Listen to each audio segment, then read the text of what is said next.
నమస్కారం. ఈరోజు మనం ఒక ఆసక్తికరమైన లీగల్ మిస్టరీని ఛేదించబోతున్నాం. అసలు ఒక చట్టంలో ఉన్న పదాలకు సరైన అర్థం దొరకనప్పుడు ఏం జరుగుతుంది? అప్పుడు న్యాయమూర్తులు డిటెక్టివ్లుగా ఎలా మారతారు? వాళ్ళు ఉపయోగించే ఆ స్పెషల్ డిటెక్టివ్ టూల్ కిట్ ఏంటో ఈరోజు మనం వివరంగా చూద్దాం. పదండి, ఇక మొదలు పెడదాం. సమస్య అంతా ఇక్కడే మొదలవుతుంది. ఒక చట్టంలోని భాష కొంచెం కన్ఫ్యూజింగ్గా ఉంటే, లేదా ఒక కొత్త పరిస్థితికి ఆ చట్టం వర్తిస్తుందో లేదో తెలియకపోతే దాని అసలు ఉద్దేశాన్ని ఎలా తెలుసుకోవాలి? ఇదే న్యాయ వ్యవస్థ ముందుండే ఒక పెద్ద సవాల్. అవును, అక్షరాలా వాళ్ళు న్యాయ పరిశోధకులుగా మారిపోతారు. ఆ చట్టం వెనుక దాగి ఉన్న అసలు నిజాన్ని బయటకు తీయడానికి వాళ్ల దగ్గర కొన్ని ప్రత్యేకమైన టూల్సుంటాయి. ఈ టూల్స్నే మనం చట్ట పరిభాషలో బాహ్య సహాయాలు లేదా ఎక్స్టర్నల్ ఎయిడ్స్ అని పిలుస్తాం. సరే, మన పరిశోధన ఎలా సాగుతుందో ఓసారి చూద్దాం. ముందుగా అసలు సమస్యేంటో చూసి, తర్వాత ఒక్కొక్క ఆధారాన్ని పరిశీలిస్తూ, చివరికి ఈ మొత్తం ప్రక్రియ మన న్యాయ వ్యవస్థకు ఎందుకు అంత కీలకమో తెలుసుకుందాం. మన పరిశోధనకు మొదటి అడుగు ఇదే. ఒక చట్టంలోని పదాలు స్పష్టమైన అర్థాన్ని ఇవ్వలేకపోయినప్పుడు, లేదా ఒకే పదానికి 2-3 అర్థాలు వస్తున్నప్పుడు, అప్పుడు వ్యాఖ్యానం అంటే ఇంటర్ప్రిటేషన్ అనేది తప్పనిసరి అవుతుంది. సో ఇప్పుడు మన లీగల్ డిటెక్టివ్ తన టూల్ కిట్ను తెరుస్తున్నారు. ఈ టూల్ కిట్లో ఉండేవే బాహ్య సహాయాలు. అంటే ఇవి చట్టంలో భాగం కావు, కానీ చట్టం బయట ఉండి దాని అసలు ఉద్దేశాన్ని, దాని ఆత్మను అర్థం చేసుకోవడానికి చాలా సహాయపడతాయి. అంటే సింపుల్గా చెప్పాలంటే, ఇవి చట్టం యొక్క ఉద్దేశాన్ని అర్థం చేసుకోవడానికి ఉపయోగించే తాళం చెవుల్లాంటివి. చట్టం లోపల సమాధానం దొరకనప్పుడు బయట వీటి సహాయం తీసుకుంటారు. ముఖ్యంగా పరీక్షలకు సిద్ధమయ్యేవారు ఈ నిర్వచనాన్ని బాగా గుర్తుపెట్టుకోవాలి. మన డిటెక్టివ్ పరిశోధనలో మొదటి అడుగు ఏంటో తెలుసా? పేపర్ ట్రయల్ను ఫాలో అవడం. అంటే అందుబాటులో ఉన్న లిఖిత ఆధారాలను పరిశీలించడం. చాలాసార్లు మనకు కావలసిన సమాధానాలు పుస్తకాల్లోనే దాగి ఉంటాయి. ఇది చాలా బేసిక్ స్టెప్ అయినా చాలా ముఖ్యం.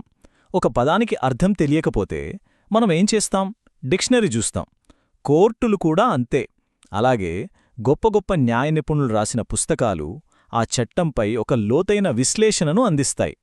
సరే, లిఖిత పత్రాల తర్వాత మన డిటెక్టివ్ చూపు గతం వైపు మళ్ళుతుంది.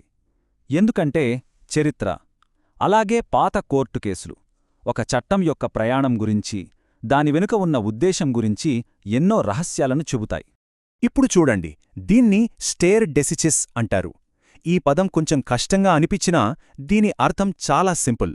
ఇప్పటికే తీసుకున్న నిర్ణయాలకు కట్టుబడి ఉండటం. అంటే పాత కేసులో ఇచ్చిన తీర్పులు ఇప్పుడు నడుస్తున్న కేసులకు ఒక దారి చూపిస్తాయి. దీనివల్ల న్యాయ వ్యవస్థలో ఒక స్థిరత్వం ఉంటుంది. ఇది కూడా చాలా ముఖ్యం. ఒక సినిమా సీక్వెల్స్ లాంటిదన్నమాట. మొదటి పార్ట్ చూస్తేనే రెండో పార్ట్ బాగా అర్థమవుతుంది కదా. అలాగే పాత చట్టాలు, వాటికి చేసిన మార్పులు గమనిస్తేనే ఇప్పటి చట్టం ఉద్దేశమేంటో స్పష్టంగా తెలుస్తుంది. ఇది ఒక చట్టం యొక్క మేకింగ్ వీడియో లాంటిది. పార్లమెంట్లో ఆ చట్టం గురించి జరిగిన చర్చలు, మంత్రి ఇచ్చిన స్పీచ్చు, కమిటీలిచ్చిన రిపోర్ట్లు, ఇవన్నీ ఆ చట్టం యొక్క అసలు లక్ష్యం ఏంటో, ఆ తెరవెనక ఆలోచన ఏంటో మనకు స్పష్టంగా చూపిస్తాయి. ఇక్కడ ఒక చిన్న కానీ చాలా కీలకమైన తేడా ఉంది. దీన్ని అర్థం చేసుకోవటం చాలా అవసరం. ప్రేరక సహాయం అంటే ఒక స్నేహితుడు ఇచ్చే సలహా లాంటిది. దాన్ని పరిగణించవచ్చు, కాని ఖచ్చితంగా పాటించాల్సిన అవసరం లేదు. కాని బంధన అధికారం అనేది ఒక బాస్ ఇచ్చే ఆర్డర్ లాంటిది. దాన్ని ఖచ్చితంగా పాటించి తీరాలి. ఉదాహరణకు, సుప్రీంకోర్టు తీర్పు అనేది కింద కోర్టులకు ఒక బంధన అధికారం. ఒక్కోసారి మన సమస్యకు సమాధానం దేశంలో దొరకదు.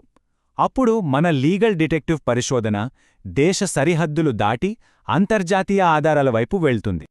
మన దేశంలోని చాలా చట్టాలు ఇంగ్లీష్ కామన్ లా సిస్టమ్ నుండి స్ఫూర్తి పొందాయి.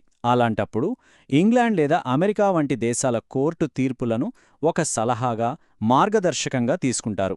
అలాగే మానవ హక్కులు లాంటి ప్రపంచవ్యాప్త అంశాలపై అంతర్జాతీయ ఒప్పందాలు ఏం చెబుతున్నాయో కూడా మన కోర్టులు పరిశీలిస్తాయి.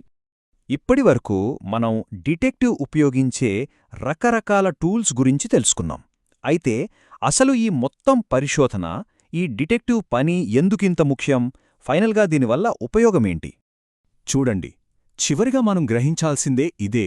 ఈ మొత్తం ప్రక్రియ కేవలం ఒక కేసును పరిష్కరించడానికి మాత్రమే కాదు, ఇది మన న్యాయ వ్యవస్థకు ఒక క్రమశిక్షణను, స్థిరత్వాన్ని ఇస్తుంది. చట్టం అనేది ఎవరికి తోచినట్టు వారు వ్యాఖ్యానించేది కాదు, దానికొక పద్ధతి ఉంటుందని నిర్ధారిస్తుంది. దీనివల్లే చట్టబద్ధమైన పాలన అనేది బలంగా నిలబడుతుంది. చివరిగా ఈ ఒక్క ప్రశ్న గురించి ఆలోచిస్తూ ఈ విశ్లేషణను ముగిద్దాం. న్యాయమూర్తులు ఇన్ని బయటి ఆధారాలను వాడుతున్నప్పుడు వాళ్లు కేవలం చట్టాన్ని వివరిస్తున్నారా, లేక ఆ గ్యాప్స్ను ఫిల్ చేస్తూ కొత్త చట్టాన్ని తయారుచేస్తున్నారా? ఇది న్యాయశాస్త్రంలో ఎప్పటికీ ఉండే ఒక పెద్ద చర్చ.